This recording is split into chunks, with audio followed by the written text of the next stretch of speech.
Said they cried when you let them. Let it go.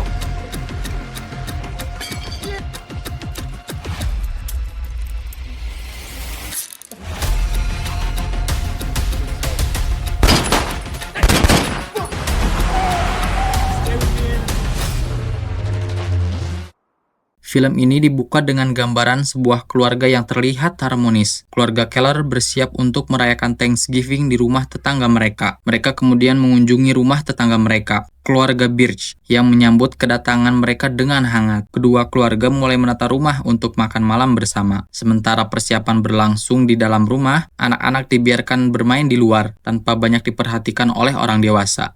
Awalnya, semua terlihat berjalan normal, bro. Anak-anak bersikap seperti anak-anak pada umumnya. Saat lagi main di rumah, mereka penasaran dengan sebuah mobil tua yang terparkir di sekitar rumah. Sementara kakak mereka berusaha mengawasi dan menenangkan. Dan setelah pulang ke rumah, dua anak perempuan, Joy dan Anna, kemudian memutuskan untuk bermain bersama. Gak ada tanda-tanda mencurigakan. Semuanya masih terasa wajar seperti perayaan keluarga pada umumnya. Menjelang sore, Keller mulai menanyakan keberadaan Anna dan Joy kepada kakak mereka. Karena sejak makan bersama, gak ada lagi yang melihat kedua anak itu. Suasana rumah perlahan terasa sepi, tanpa suara anak-anak yang biasanya berlarian. Keller kemudian kembali ke rumahnya, mengira mungkin mereka sedang bermain di sana. Namun saat tiba, ia memanggil nama anak-anaknya dan mendapati rumah itu kosong. Yeah, we haven't seen them since we ate. That's right.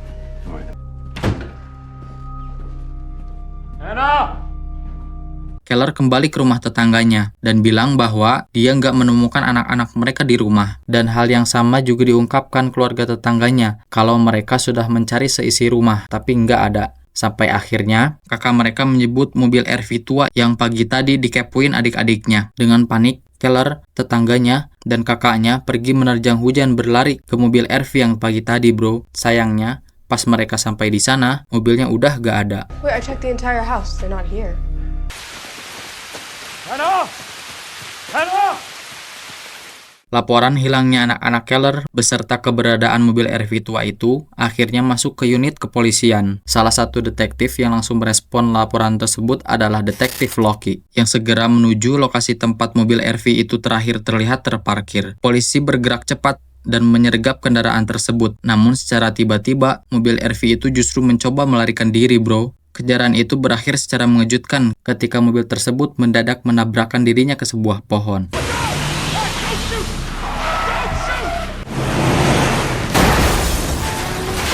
Saat Loki masuk ke dalam mobil RV itu, ia melihat seseorang bersembunyi di balik tirai di bagian dalam kendaraan. Pria itu kemudian diperintahkan untuk keluar dan menyerahkan diri. Dan diketahui pria itu bernama Alex. Meski sempat berontak, Alex akhirnya berhasil ditangkap oleh polisi. Ia langsung dibawa ke kantor polisi dan didesak untuk menunjukkan di mana ia menyembunyikan anak-anak yang hilang. Where are those girls?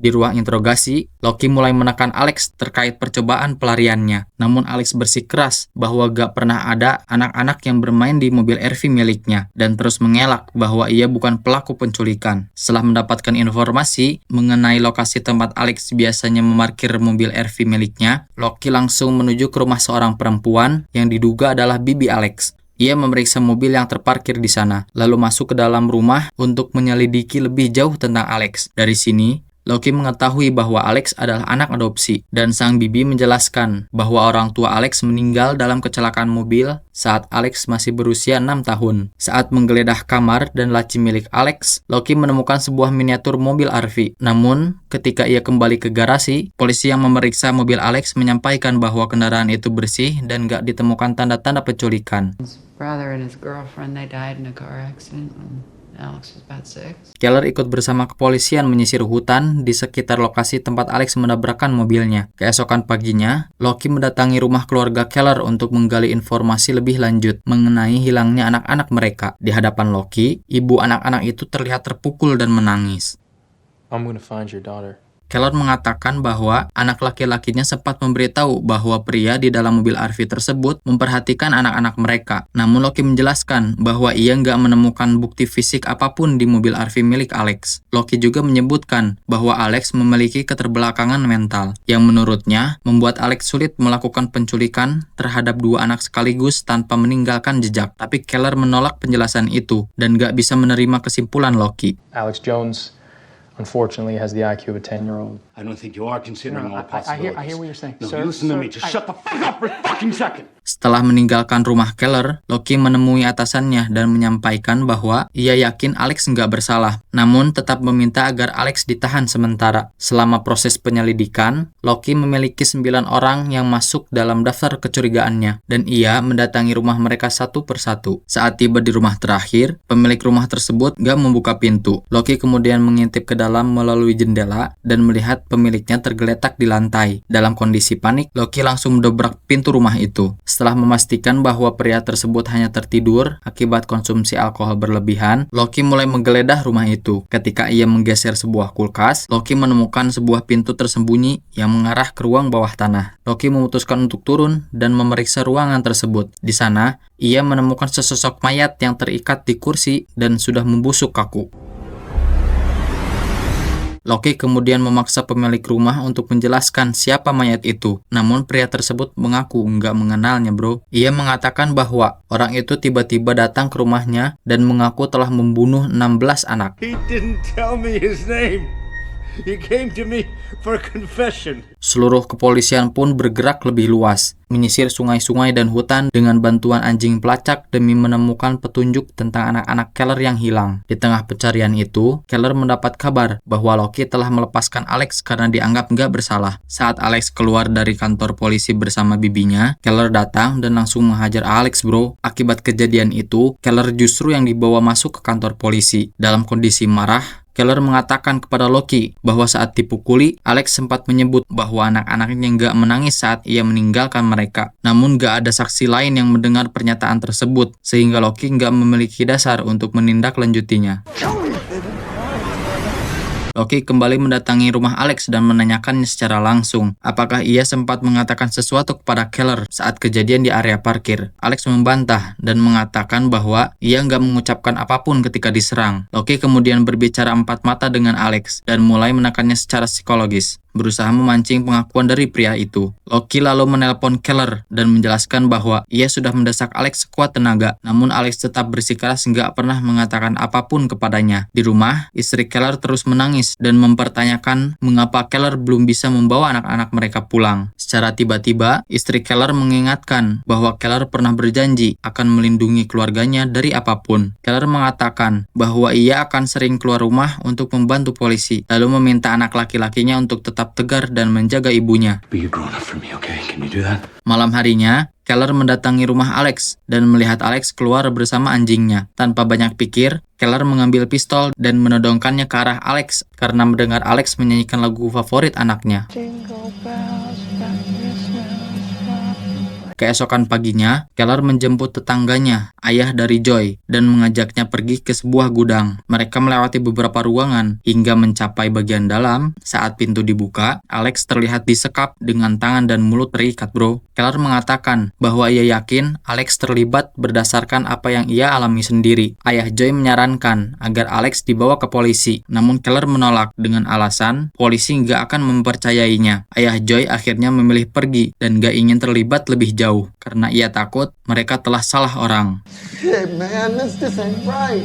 What if you want? Keller kemudian menyatakan bahwa ia akan menyiksa Alex sampai ia mengaku atas apa yang telah ia lakukan. Ia bahkan memaksa ayah Joy untuk ikut terlibat dengan alasan mereka akan kehilangan anak-anak mereka jika kebenaran nggak segera terungkap. As much as you do, but it ain't right.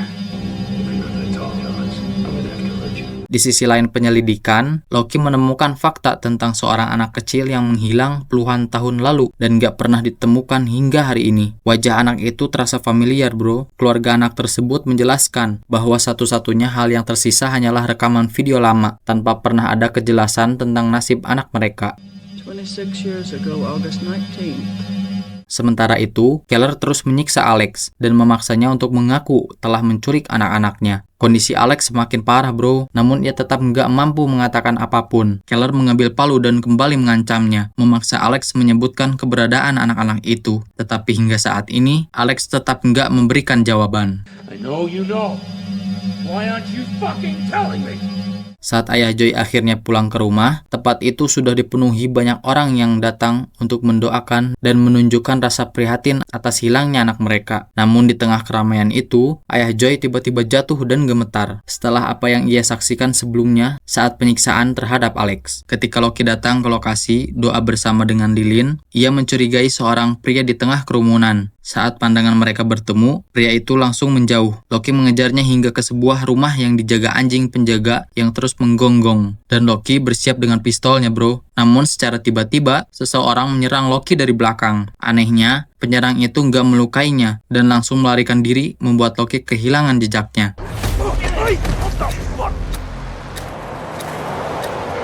Keesokan paginya, ayah Joy menonton berita yang mengumumkan bahwa kepolisian telah menetapkan tersangka dalam kasus penculikan anaknya. Dan tersangka tersebut bukan Alex bro. Meski begitu, mereka tetap kembali ke lokasi tempat Alex disekap. Ayah Joy mencoba memperingatkan Keller bahwa apa yang mereka lakukan bisa jadi sebuah kesalahan. Namun Keller tetap bersikeras dan yakin bahwa Alex adalah pelakunya.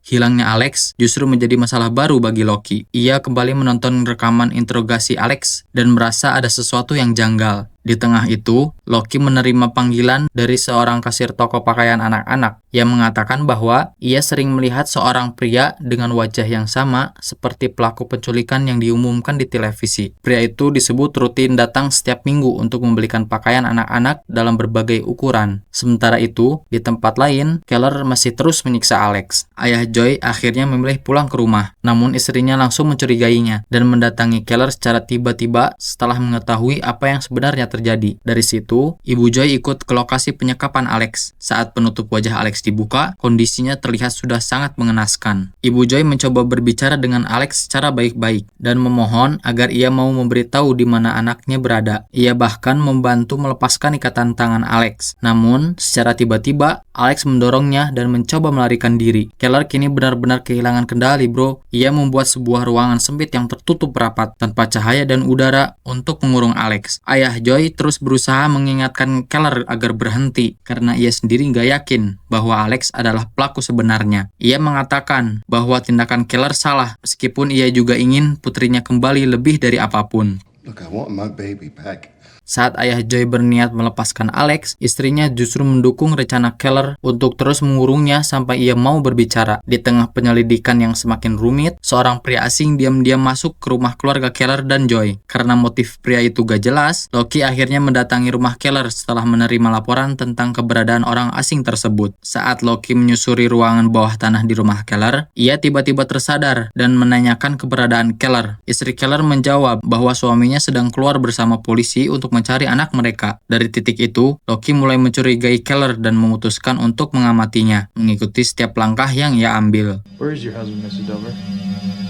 Gak butuh waktu lama sampai Keller menyadari bahwa Loki mengikutinya bro. Keller kemudian bersembunyi di sebuah bar sebelum dengan sengaja mendekati mobil Loki. Ia berdalih hanya ingin membeli minuman keras. Namun Loki mempertanyakan pernyataan istri Keller yang mengatakan bahwa Keller selalu membantu polisi. Padahal kenyataannya Keller berbohong. Loki meminta Keller untuk fokus mengurus dirinya sendiri dan istrinya dan membiarkan penyelidikan sepenuhnya ditangani polisi. Namun Keller menolak karena sudah lebih dari seminggu berlalu dan anaknya masih menghilang tanpa jejak, kecuali petunjuk yang ia yakini berasal dari Alex. And every day, she's wondering why I'm not there to fucking rescue her. Keller akhirnya pulang ke rumah dan bermimpi bertemu dengan anaknya. Di sisi lain, Loki terus mengumpulkan dan melacak setiap data yang ia miliki terkait penculikan ini. Meskipun semuanya masih belum jelas bro. Keesokan paginya, Keller kembali ke tempat penyekapan Alex dan menyiram tubuh Alex dengan air panas, membuatnya berteriak kesakitan.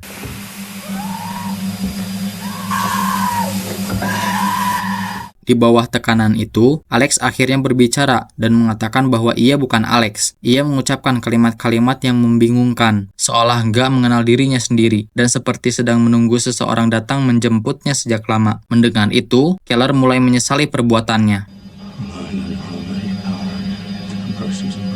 Sementara itu, Loki berhasil menemukan lokasi tempat Alex disekap. Saat Loki memeriksa tempat tersebut, Keller mengancam Alex agar gak bersuara. Loki mencoba masuk melalui jendela dan mendapati Keller berpura-pura tertidur di lantai, bro. Keller kemudian beralasan bahwa ia berada di sana hanya untuk minum karena gak ingin melakukannya di depan istrinya. Loki pun meminta Keller untuk menunjukkan seluruh ruangan yang ada. Tepat ketika Loki hampir menemukan Alex, ia menerima panggilan dari kasir toko pakaian anak yang memberikan informasi terbaru tentang tersangka lain. Loki langsung meninggalkan Keller dan bergegas menindaklanjuti petunjuk tersebut. Loki akhirnya menemukan pria yang sebelumnya menyerangnya saat acara doa dengan lilin. Awalnya, Loki mendekatinya dengan tenang. Namun, pria itu tiba-tiba menutup pintu secara paksa untuk menghindarinya. Dan begitu dia berhasil memborgol pria tersebut, Loki menyusuri rumahnya dan mendapati kondisi rumah itu berantakan parah.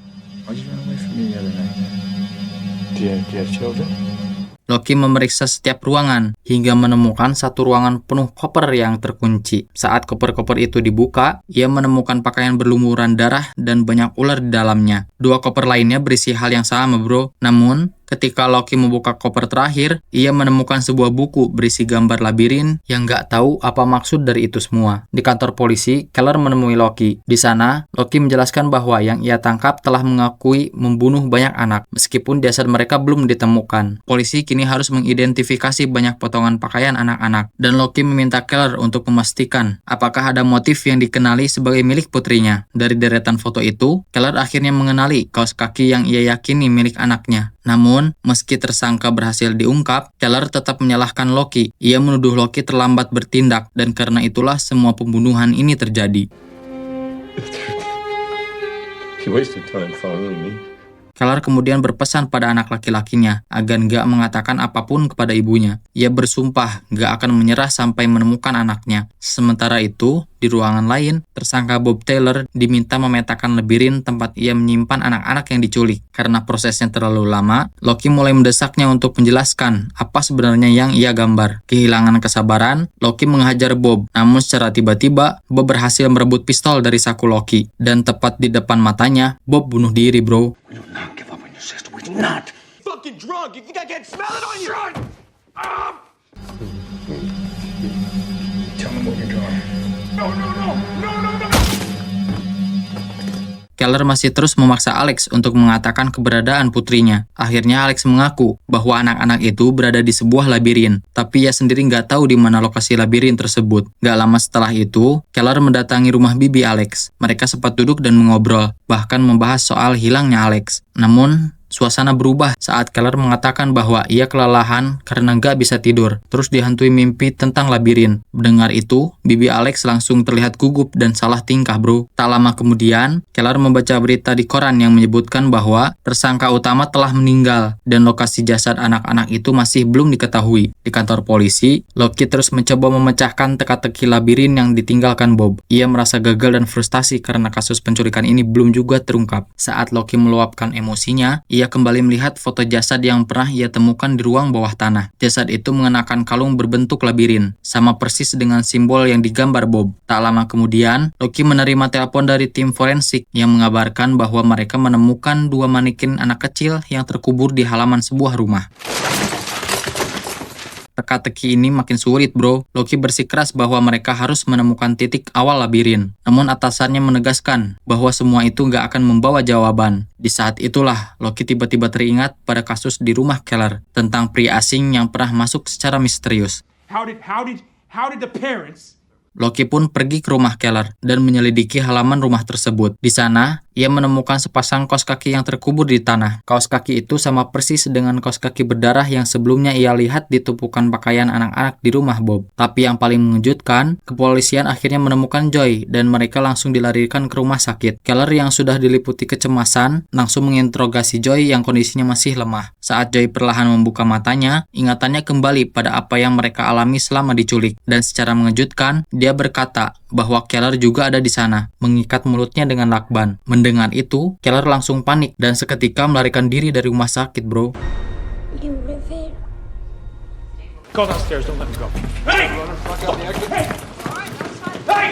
Loki pun mengejar Keller dan arah pelariannya membawa Loki ke tempat Alex selama ini disiksa. Saat tiba di sana, Loki mendengar jeritan dari dalam ruangan kecil dan dia langsung menghampiri tempat Alex dikurung oleh Keller. Di waktu yang bersamaan, Keller justru mendatangi rumah bibi Alex dan berkata bahwa dia ingin menebus semua dosanya. Namun, begitu dipersilahkan masuk, Keller langsung mengatakan bahwa dia tahu semua anak-anak itu sebenarnya ada di rumah ini. Benar saja, bibi Alex langsung menodongkan pistol ke arah Keller, bahkan memerintahkannya untuk memborgol dirinya sendiri. Put your hands on your head. Disitulah terungkap kebenaran paling mengerikan. Bibi Alex ternyata adalah seorang psikopat dan penculik anak kelas kakap, bro. Dia memaksa Keller untuk meminum cairan tertentu agar lebih mudah dikendalikan. Jika menolak, dia mengancam akan membunuh Keller dan anaknya di tempat. Demi bisa bertemu putrinya, Keller gak punya pilihan selain meminum cairan itu. Fakta pahit lainnya pun terungkap. Bibi Alex mengaku bahwa Alex adalah anak pertama yang pernah ia culik. Ia besarkan sampai dewasa dan nama aslinya adalah Barry, bro. Alex bukan pelaku penculikan, melainkan korban yang hidupnya telah dihancurkan. Bahkan Bob, tersangka utama yang sebelumnya ditangkap polisi, ternyata juga korban penculikan yang sama. He was the first kid we ever took. Making children disappear is the war we wage with God. Dengan terang-terangan, bibi Alex mengakui bahwa dialah penculik sebenarnya, dan Alex hanya dijadikan tameng. Ia lalu mengatakan bahwa Keller harus membuka lubang bawah tanah di halaman jika ingin melihat putrinya. Namun itu hanyalah jebakan. Dengan pistol masih tertodong, Keller dipaksa masuk ke dalam lubang bawah tanah tersebut, bro. Alex never laid a hand on those things. Sementara itu, Alex akhirnya berhasil diselamatkan. Atasan Loki memintanya untuk segera menangani kondisi Alex yang baru saja disiksa. Di sisi lain, Keller kini terperangkap di dalam lubang bawah tanah dengan kaki yang terluka parah. Saat Keller merangkak mencari jalan keluar, dia justru menemukan peluit merah milik anaknya, bro. Tak lama setelah itu, Loki tiba di rumah bibi Alex. Karena nggak ada yang membukakan pintu, Loki masuk sendiri dan melihat foto suami bibi Alex. Lalu menyadari bahwa pria itu mengenakan kalung labirin yang sama. Rumah itu gelap dan sunyi. Loki menyusurinya dengan penuh kewaspadaan, hingga akhirnya menemukan bibi Alex yang sedang menyuntikkan cairan ke tangan anak, putri Keller. Tanpa ragu, Loki menembaknya. Bibi Alex tewas di tempat, bro, dan Loki langsung membawa anak keluar secepat mungkin. Both hands, right now! Setelah berhasil membawa anak ke rumah sakit, Loki juga membawa kabar bahwa Alex akhirnya bisa bertemu kembali dengan keluarga aslinya setelah menghilang selama 26 tahun. Sebuah pertemuan yang seharusnya membahagiakan, tapi datang dengan luka yang terlalu dalam. Sementara itu, Keller masih dinyatakan menghilang dan belum diketahui keberadaannya. Anna dan Joy perlahan mulai membaik, meskipun efek obat yang diberikan oleh bibi Alex terbilang sangat parah, bro. Istri Keller mengatakan bahwa suaminya tak pernah lagi menghubunginya. Dengan air mata yang terus mengalir, ia berkata bahwa Keller hanya melakukan apapun yang dia bisa untuk menyelamatkan anaknya. Tak lama setelah itu, Loki kembali mendatangi rumah bibi Alex. Pihak kepolisian menggali hampir seluruh halaman rumah tersebut, mencari jejak terakhir yang mungkin tertinggal, namun hasilnya nihil. Selain bangkai ular dan kotoran yang terkubur di tanah, bahkan kondisi tanah yang membeku membuat pencarian hampir mustahil untuk dilanjutkan. Loki menjadi orang terakhir yang meninggalkan lokasi tersebut. Ada keraguan besar di dalam dirinya untuk benar-benar pergi. Dan di tengah keheningan malam yang dingin, Loki berdiri terpaku, sampai akhirnya dia menjadi satu-satunya orang yang mendengar suara peluit kecil berbunyi berkali-kali dari bawah tanah itu. Dan film pun selesai, bro. Gimana menurut kalian? Apakah Loki berhasil menyelamatkan Keller? Jawabannya, cuma kalian yang bisa tentuin. Karena pada akhirnya, Prisoners bukan cuma soal penculikan anak, bro. Film ini bicara tentang batas terakhir seorang manusia. Prisoners gak pernah bilang kalau yang jahat itu semua orang. Yang jahat tetaplah pelakunya. Anak-anak disakiti, diculik, dan dirusak secara sadar oleh orang-orang yang memang memilih untuk melakukan kejahatan. Tapi film ini juga ngasih peringatan, bro, bahwa cinta yang terlalu putus asa bisa berubah jadi sesuatu yang sama berbahayanya. Keller gak bertindak karena ingin menyakiti orang lain. Dia bertindak karena ingin menyelamatkan anaknya. Masalahnya, saat rasa takut mengambil alih, cinta bisa kehilangan batas. Dan di sisi lain ada sistem. Kepolisian bekerja, tapi juga dibatasi oleh prosedur, bukti, dan asumsi. Ketika waktu terus berjalan, dan nyawa anak dipertaruhkan, keterlambatan, dan keraguan sistem justru ikut mendorong Keller mengambil jalan yang lebih gelap. Dari sini, Prisoner seolah bilang, satu hal penting kalau kejahatan memang harus dihentikan, tapi keputusasaan, cinta tanpa kendali, dan sistem yang meremehkan membenarkan laporan awal bisa menciptakan tragedi baru. Seperti kata Hannah Arendt, kejahatan seringkali terjadi bukan karena kebencian yang besar, tapi karena kegagalan untuk sering berpikir secara utuh. Dan juga dari Nelson Mandela, nggak ada penderitaan yang lebih besar daripada kehilangan anak, dan nggak ada rasa takut yang lebih berbahaya daripada ketakutan yang dibiarkan sendirian. Film ini nggak memberikan jawaban sederhana, tapi ia memaksa kita bertanya, jika kamu berada di posisi Keller dan sistem gagal melindungi keluargamu, apa yang akan kamu lakukan? Tulis pendapat kalian di kolom komentar, bro. Kalau kalian suka pembahasan film thriller yang nggak cuma cerita, tapi juga ngebedah sisi manusianya, jangan lupa like, share, dan subscribe, karena setelah ini akan ada banyak cerita film lainnya yang akan kita bedah.